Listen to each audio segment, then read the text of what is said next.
सृजन का एक अपना काल है ये और उसकी एक अपनी गति है। किसी चीज को बनाने की जो प्रक्रिया है वो लंबी है, इट्स अ स्लो बर्न। जो कहते हैं ना, खाना जो है वो लकड़ी की आंच पे बनता है, धीमी आंच पे बनता है। धीमी आंच पे खाना बढ़िया बनता है। तो अगर आपको समाज में कुछ बनाना है तो आपको वो पेशेंस चाहिए। यही गांधीवाद भी है। अगर आप गांधी को बहुत गहराई से उनकी सोच को देखेंगे, गांधी जब लौट कर आए अफ्रीका से तो उन्होंने ये कभी नहीं कहा कि अंग्रेजों को यहाँ से भगा दो, उनका शासन खत्म कर दो। उन्होंने कहा कि जो अंग्रेज कर रहे हैं उनको करने दीजिए, पहले आप सेल्फ रिलायंट बनिए, अपने में वो वर्चूज बिल्ड कीजिए, छुआछूत से अलग हटो, अपने कपड़े खुद बनाओ, सेल्फ डिपेंडेंट बनो।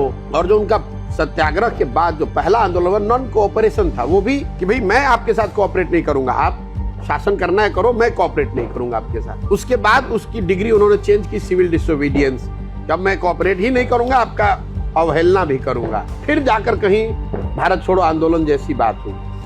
तो ये गांधी की जो सोच है कि पहले उन्होंने खुद को, जो उन्होंने अपनी जीवनी लिखी है एक्सपेरिमेंट विद ट्रूथ, वो सिर्फ पढ़ के किताब से नहीं किया। जो बात आपको सत्य लगती है उसको आप करके उन्होंने पहले अपने जीवन में उतारा, फिर उस लर्निंग को समाज को पास ऑन किया, समाज को उसके लिए तैयार किया। तो मैं यहाँ जो कर रहा हूँ कि जो मैंने 20 साल सीखा समझा है उसको मैं समाज में उतारने की कोशिश कर रहा हूँ। समाज ये समझे, और अगर समाज समझ लेगा उसके बाद बाकी सारी चीजें गौण हो जाएंगी।